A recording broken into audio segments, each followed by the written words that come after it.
It's a Tuesday in Call of Duty, so that means it's update day for the mainline titles, or kind of. Admittedly, today may be actually one of the smallest updates we've ever gotten across the main titles, but we also got some stuff outside of the game that provides some clarity and information on still what's to come. So today we're going to be talking about what changed naturally here with each of these weekly updates, and also then a little bit of what we learned about some recently discovered items for the rumored NUKE event coming within Warzone, and subsequently tying everything together. So as we go along, let me know your thoughts down below. Did you expect a smaller update this week? Were you expecting something larger? What would you see here as we round into season 1 as of next week? Whatever it is, feel free to let me know your thoughts. But also, if you are new to the channel, do be sure to hit the subscribe button. We're on the road to 400,000 subscribers, and we'll keep it the day with all things Black Ops Cold War, Warzone, and anything COD related. We got you covered. So if you're interested in joining the community, I'd love to have you.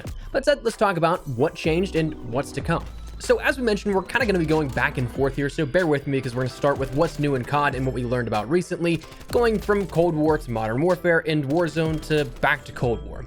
But as for Cold War, what changed? Well, quite literally, nothing. Which to me is super odd given that we're only 3 weeks out from launch and we're already seeing a weekly refresh with no additions or changes, so not really even a weekly refresh. Granted, we have seen some fine-tuning to weapon balance and XP progression a multiple number of times here throughout the last couple of weeks and not on a weekly schedule, so there have been updates made in the background, but in terms of playable content, there's not a whole ton. If you're a grinder, you may be burnt out on what's already on offer, and that's totally understandable. The big thing with this year's launch was the lack of content, so for 3 weeks in to see, well, nothing new changed is definitely strange for sure. The positive outlook, though, is that this feeling hopefully isn't going to be here too long, because next Thursday, of course, we're going to be seeing the first season bring a ton of content along with it for Black Ops Cold War. Strangely enough, it's happening on a Thursday, not a Tuesday, so next week at this time, we still won't really have anything seemingly for Black Ops Cold War, or at least on the surface it seems that way, but with Season 1, we'll of course get things like new maps, new weapons, new operators, a new battle pass system, a new set of ranks to grind, a shop, and all kinds of stuff. Plus, of course, Warzone will be getting that integration, as well as the rank shift along with even Modern Warfare. So I gotta admit, this upcoming 10th is kind of like a second launch.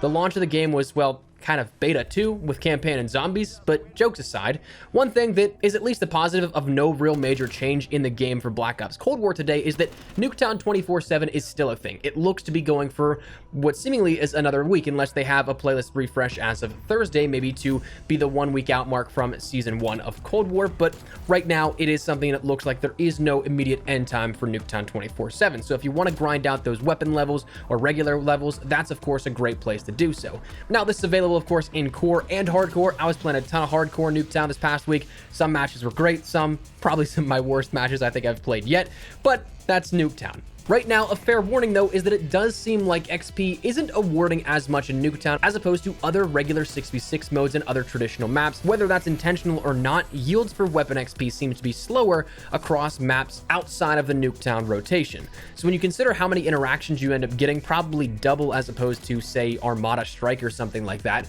hopefully that's not intentional, where it's kind of scaled back because you're going to have more chances for kills. But bear that in mind that XP yields seem to right now be not working as one-to-one with other MP playlists and maps. But jumping over to Modern Warfare, we actually saw more out of Modern Warfare than Cold War, as we saw another weekly refresh happen in the game, but it's still very minor. I will admit that 100%. For multiplayer, we have this week Ground War, Blueprint Gunfight, Gunfight 3v3 Snipers Only, Stir Crazy, Deathmatch Domination, and a little DIY.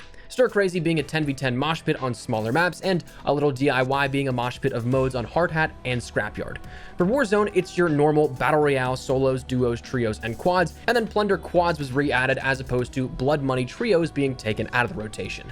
As for shop updates, there's not so much as a major update as just random introductions that you may have that are entirely dependent upon the user. There are no formal featured bundles this week, which is kind of odd. The last time that happened was, well, never. Since Season 1's introduction in Modern Warfare last December and the introduction of the shop, we've seen a featured bundle added in every single week up until this point. So kind of strange to see, but you may still have some stuff that again pop up in the blueprint section or operator section that may catch your interest. If that's the case and you'd like to support the channel a little further, you can use code espresso in the item shop, but only if you want to. It's entirely optional. But as for what's on offer in terms of multiplayer playlists, it's some good stuff on rotation to wrap up Season 6. but realistically, not a whole lot going on new right now. So I guess the thing right now is to pass the time until Season 1, maybe grind out weapon levels. That integration is going to be key for Black Ops Cold War weapons going into Modern Warfare and Warzone, because like we talked about with Warzone, your best weapon loadouts are pretty linear in terms of Cold War's weapon progression. Those best attachments are at the very tail end of the ranking, so you want to have those ranked up. So take advantage of that over the course of the next week or so that you can end up getting your favorite weapons and being able to use them right away in Warzone. But other than that, maybe just work on camos. I know that I'm going to be going for some camos, maybe diamond on some weapons. I actually quite like Dark Aether better than Dark Matter for multiplayer, so maybe doing some grinding in zombies as well. But anyways, wrapping up Season 6, speaking of Season 6 a little further, this is of course the final week for that to happen. We talked about how this was going to be the final week beforehand, but then we saw it adjusted and extended up until what is December 8th. But this is now the final week here, the final 7 days, and it seems like Season 6 is just kind of going quietly into that good night. But what happens after is still kind of a mystery, because we'll have those 2 days of kind of a blank void of filler time until Season 1 kicks off for Cold War on Thursday, and then also the integration coming within Modern Warfare for the ranking and Warzone for weapons and ranking and Battle Pass. But what makes this in particular weird is that theorized time frame is a perfect time frame for an event. And it turns out data miner BK Tor actually found more pieces to that rebirth puzzle that we've talked about, but this time in Black Ops Cold War. Not within Modern Warfare's game files or Warzone's game files, but instead Cold War's. It's not much, but included in the game files are an emblem with the markings that we've seen previously for the rebirth event, that rocket taking off and the Soviet flag on that emblem, plus also a calling card with what looks to be potentially each frame of maybe an animated Rebirth Island or Alcatraz calling card. We've seen that in the game files that if it is animated, it's kind of like a frame-by-frame GIF image. So while it varies very little, it is something that still does vary. So there's like 10 to 20 to maybe 30 different frames of very similarly looking calling cards. That's what this is for that Alcatraz calling card. And if you remember correctly, we previously got emblems, calling cards, and even a weapon charm and blueprint in the Know Your History event. So it seems like maybe this could be up on deck again, perhaps further confirming a little bit more of that theory that the final 2 days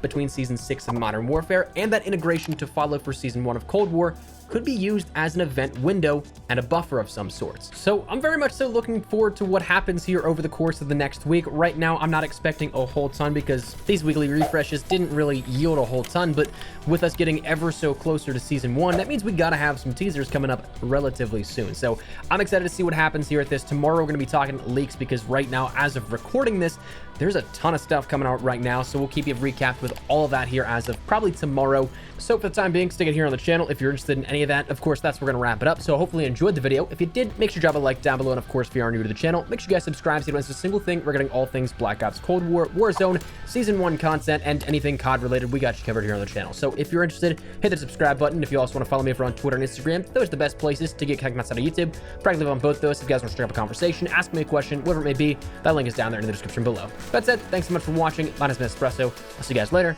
Take care and peace.